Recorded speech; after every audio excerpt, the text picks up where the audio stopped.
Okay, so um, I'm restarting part of this because, well, I had to learn how to at least edit part of this on the fly because I'm saying because a lot. Rumble decided to start just tearing through the house, and he ran up this way and he caught himself on the mic cord.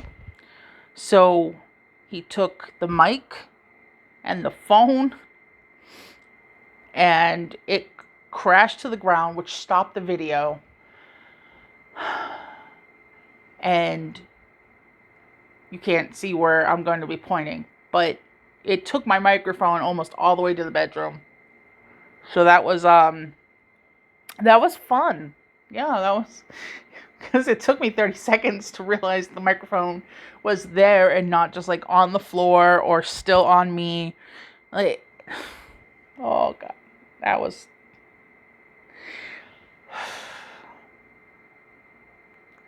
Yeah, I'm feeling a bit more tired now. So, whining and moaning about the state of life wasn't my full intention for tonight. Um,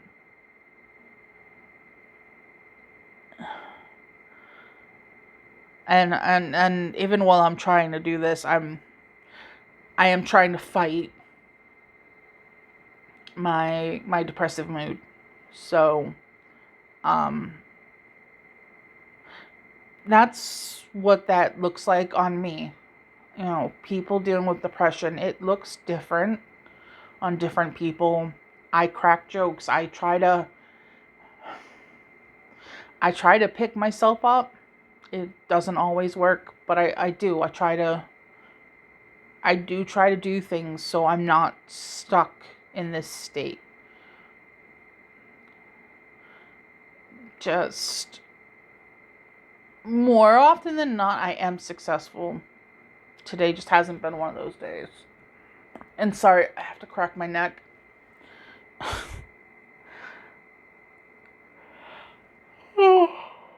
Apologies. So, I watched a video earlier this evening where someone was talking about their own health struggles and some of the complications they face, especially not having a good support system to help them do things, especially if they were to do surgery to help them gain a little bit more quality of life, let's call it. Um, so I wanted to maybe talk about some of the things I do or have, and that maybe that would help other people um, just help other people. Because if anything I share here, you know, the things I'm learning from my health coach, um, the random things I'm dropping, tips, tricks, just random knowledge, even, like, I'm hoping that it'll help people. Um, it's another reason why I wanted to do this. I didn't want to just shout into the void. Um, I don't know, maybe make a difference for at least somebody else. Because I had to be emancipated at 16, so I understand what it's like to feel alone. I mean, I know I'm not entirely alone. I have bonus mom.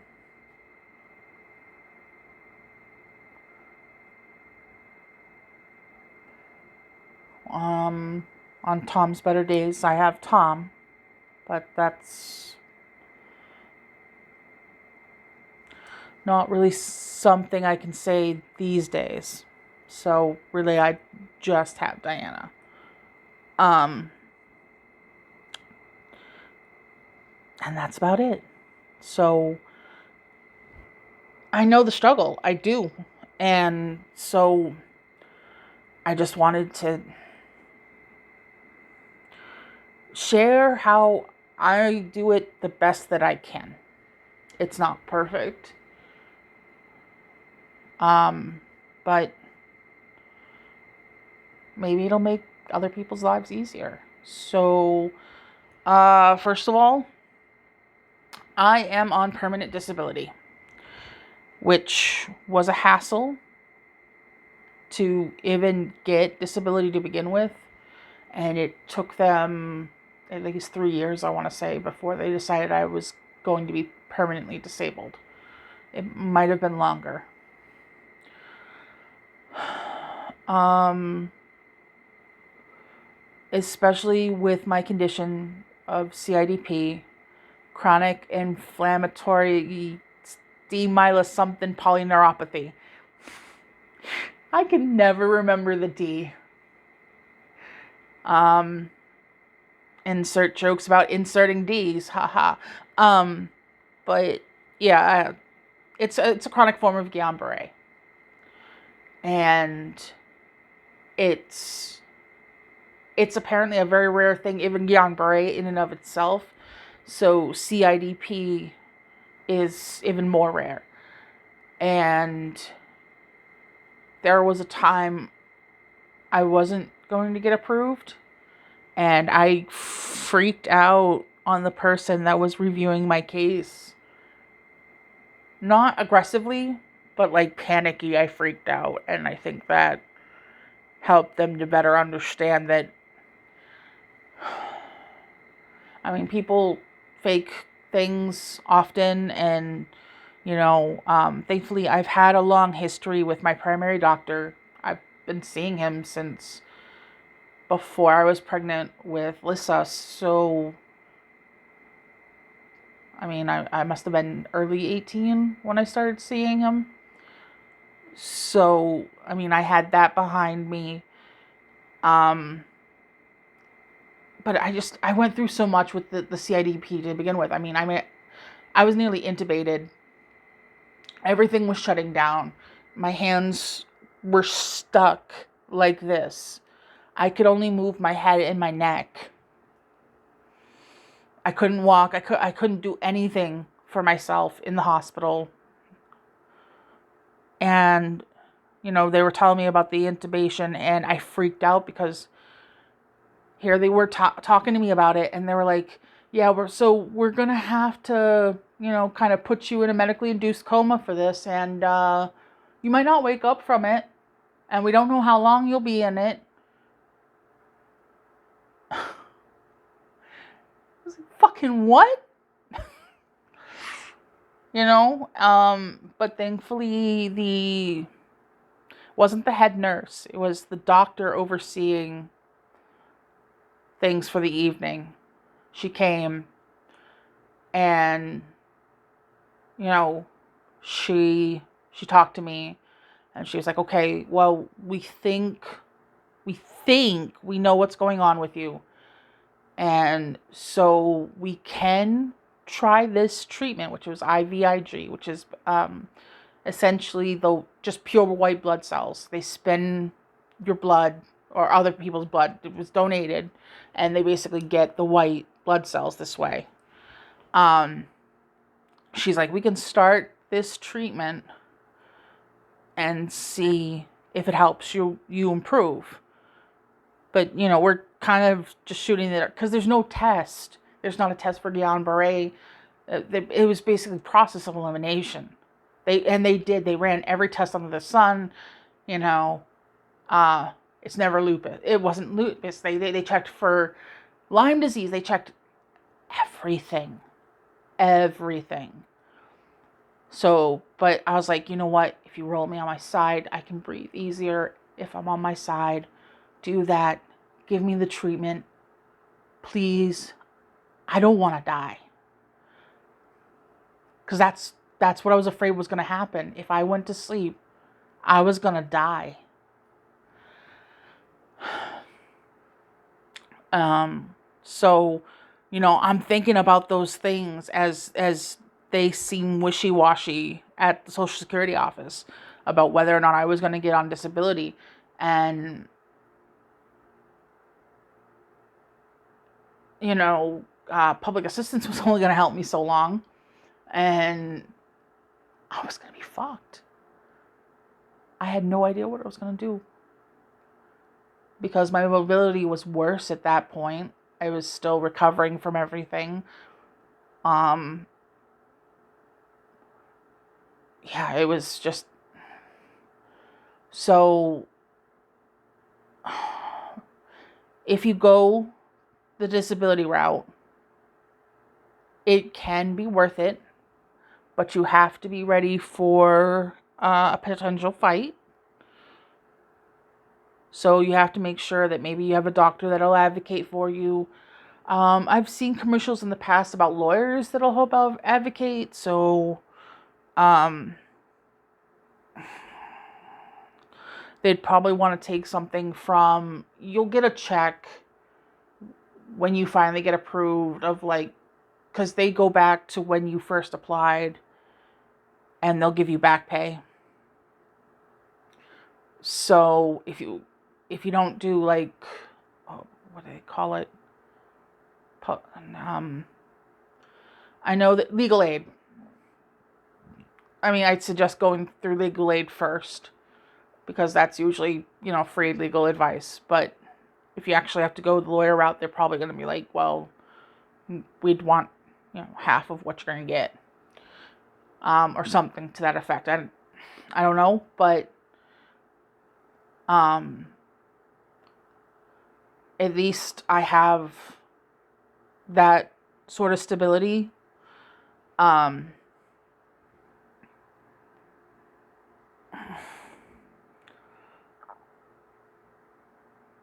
So you got to be ready for that, but I do recommend it if you're in a position like mine and your health isn't going to get better and you're not going to be able to work, or you can't find a good work from home job, because really I would prefer to work from home, but I can't find anything. I mean, I'm kind of trying to do this and hope maybe it'll take off, but that's not a guarantee. So, and you can make you can make an amount of money on top of getting your disability benefits, and it won't mess up your benefits. I don't know the exact amount currently, but I do know that you can. So even if this did start to pick up for me, so long as I'm not going over a certain amount, I'll be fine.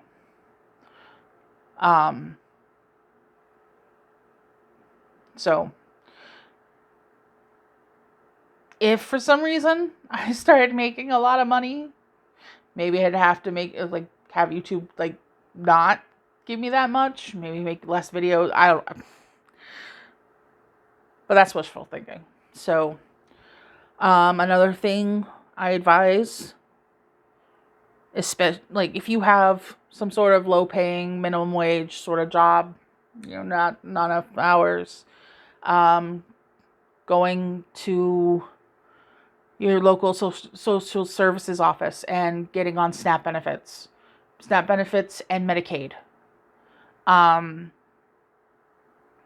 because that will help you do other things. First of all, it'll give you food security, which is very important.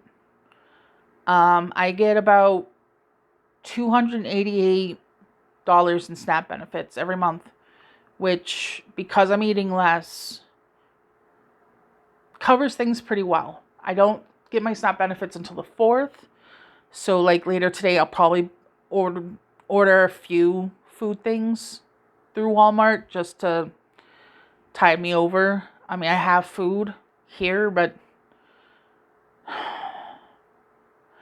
today I'm kind of craving things that aren't necessarily going to be the best for me, but I'm depressed, so I'm looking to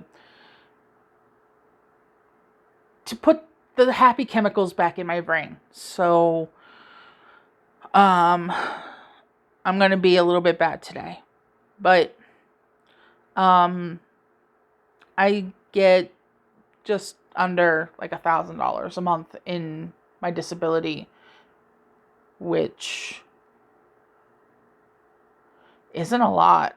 I mean, it's less than minimum wage at this point, and the cost of living, we might see at most like a 2% increase come January. It's usually low. Um, like laughably, it's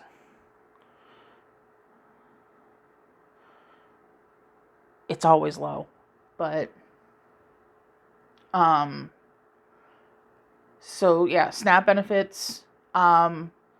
With the SNAP benefits, I've been able to get both my Amazon and my Walmart Plus monthly subscription prices cut in half. They both have programs that if you're on SNAP, you get half off on the monthly fees. I think for Walmart, if you search Walmart Assurance, I think that's what the program's called, that should pop up. And you have to do a Google search for Amazon. Amazon Prime SNAP discount. It'll probably get you where you need to be. I remember having to take copies of my SNAP card, like pictures of it, and sending it to them along with some other information, and getting approved was super fast. And I get all the benefits everyone else who pays full price. So, Prime Video, Prime Music, though I stopped using Prime Music because I pay full price for YouTube Premium. And I get a better song selection through YouTube. So, but with Walmart Plus, you get a bunch of benefits. I mean, the free shipping, free grocery delivery, Prime shipping. Walmart has Paramount Plus for free for Walmart Plus people. So I definitely suggest you do that. Prime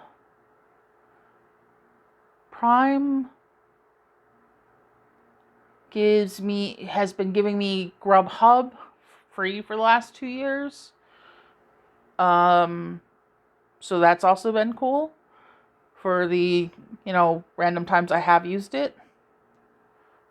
Because that's like discounts and stuff like that. So, the fact that I'm paying half price for stuff like that. Also,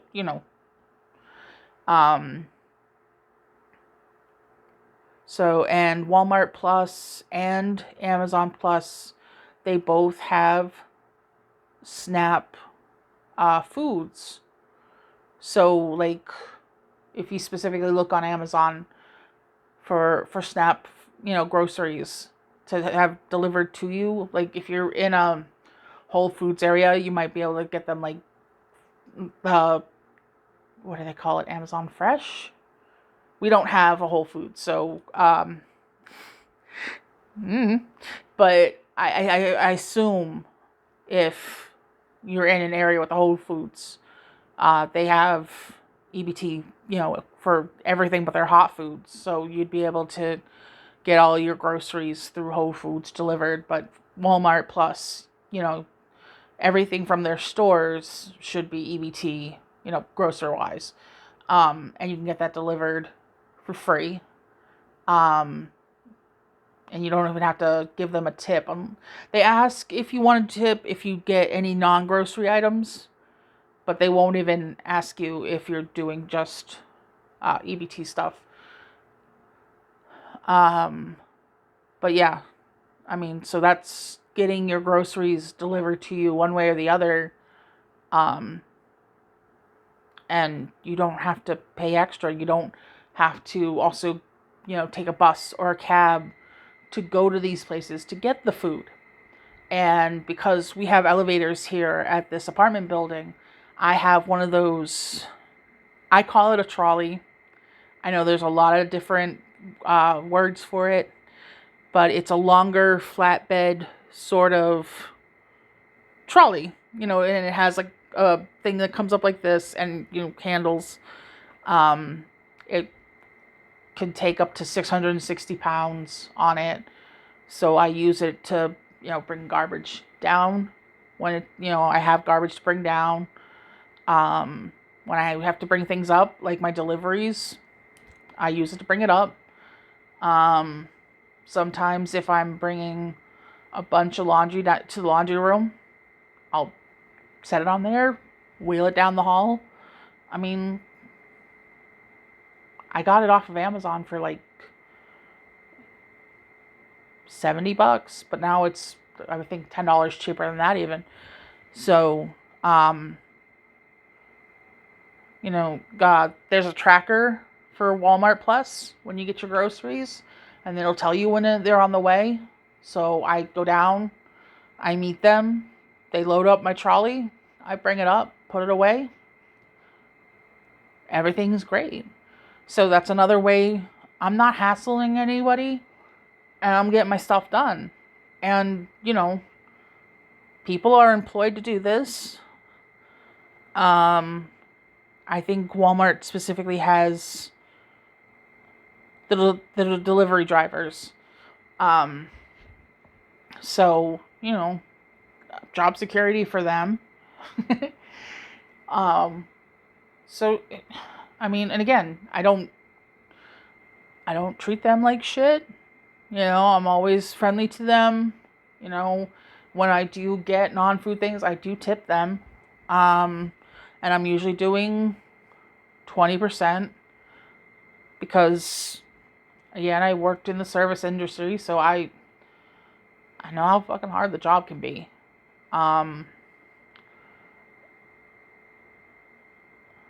So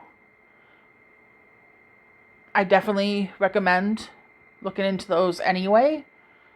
Even if you're not doing that, but you want to be more independent, and you don't want to rely on people, these are definitely programs to check out.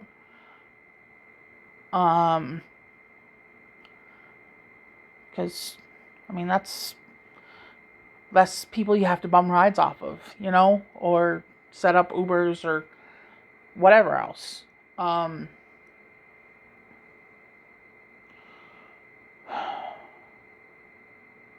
Also, if you get Medicaid from social services, there's a sub-program called Medicaid Cab.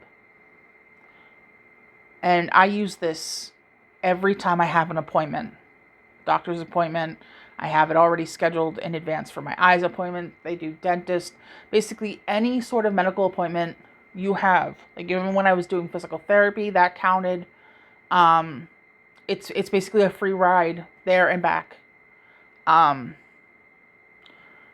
You have to work with your general practitioner to get it set up, and you also have to work through, the Medicaid office and social services, but it's free, and you usually have to set up your rides at least 3 days in advance.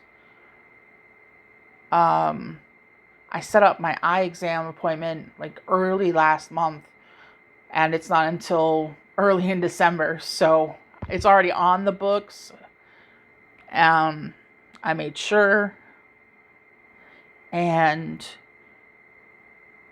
the place we go through, at least in this area, is called MAS Answering Services, and they have like a website.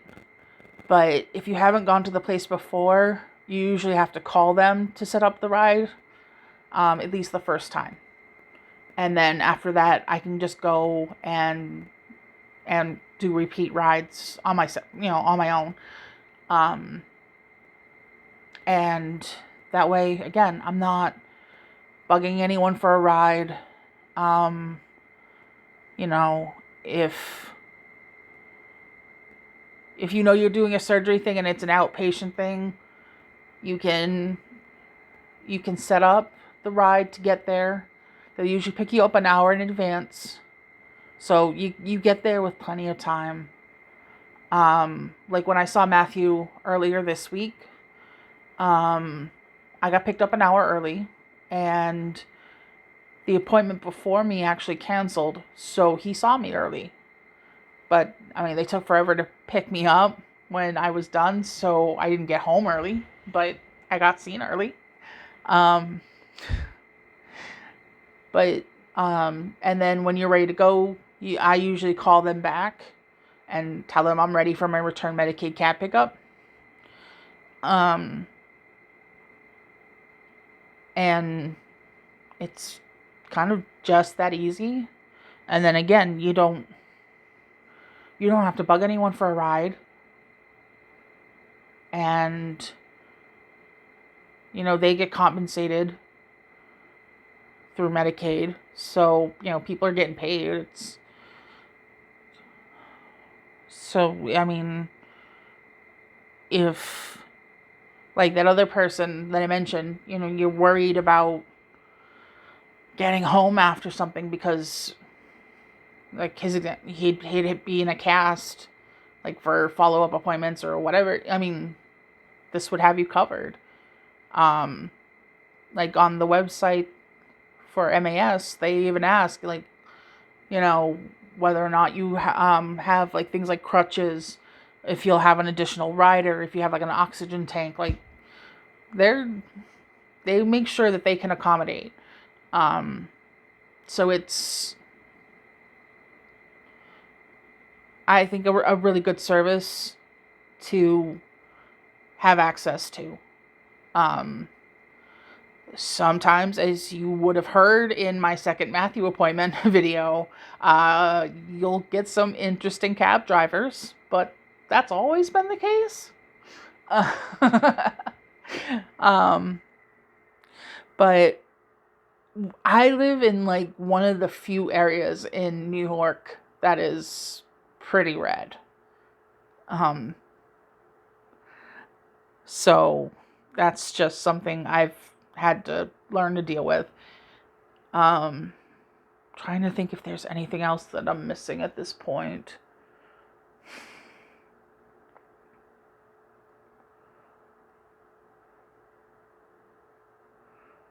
That's all I can think of right now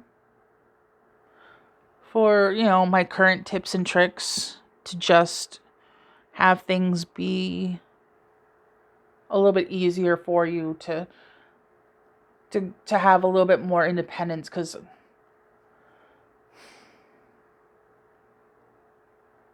sometimes we're just in positions where we might feel like that's gone, that we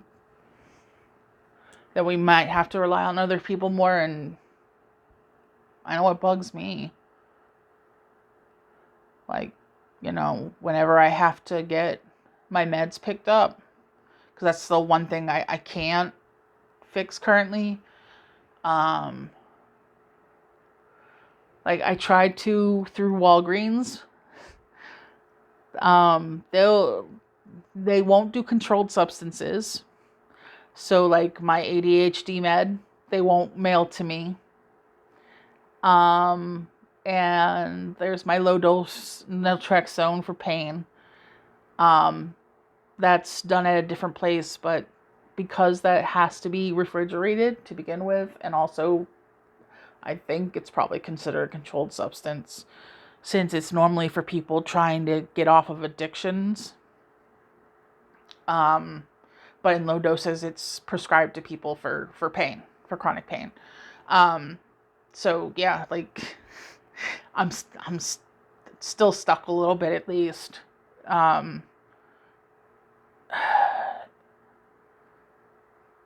Damned if you do. So, but I do. I try to make it at least a little easier where I can. And I just try to do things on my own as much as I can. but I can't do my medicinal cannabis. I have to have Diana take me tomorrow to do that. Because apparently Vero Health does delivery, but only in New York City, not in their other locations, which sucks, but whatever. It is what it is. So,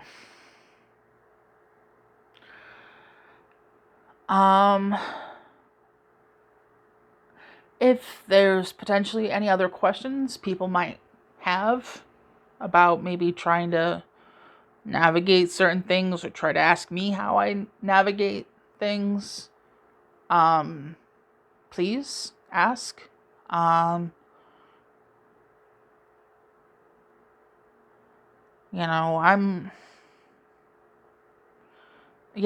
trying to help people where I can, because then at least I'm doing something. I don't like the fact that I spend a lot of my days doing pretty much nothing. So let me help you. I don't know how that comes across, but hopefully not ick and desperate or whatever. But it is fucking early in the morning, almost 4 a.m. on November 1st. So 3:57 a.m. specifically. I'm gonna wrap it up here because now I have 2 videos to upload thanks to Rumble. But I will try to do more videos again soon, because I do think venting and stuff has helped maybe a little bit with my mood. So for anyone who's potentially watching this, thanks for listening. And I hope you have a great weekend. I know it's not the weekend yet, but we'll be there eventually. So hope you had a good sleep, and I'll talk to you later. Bye.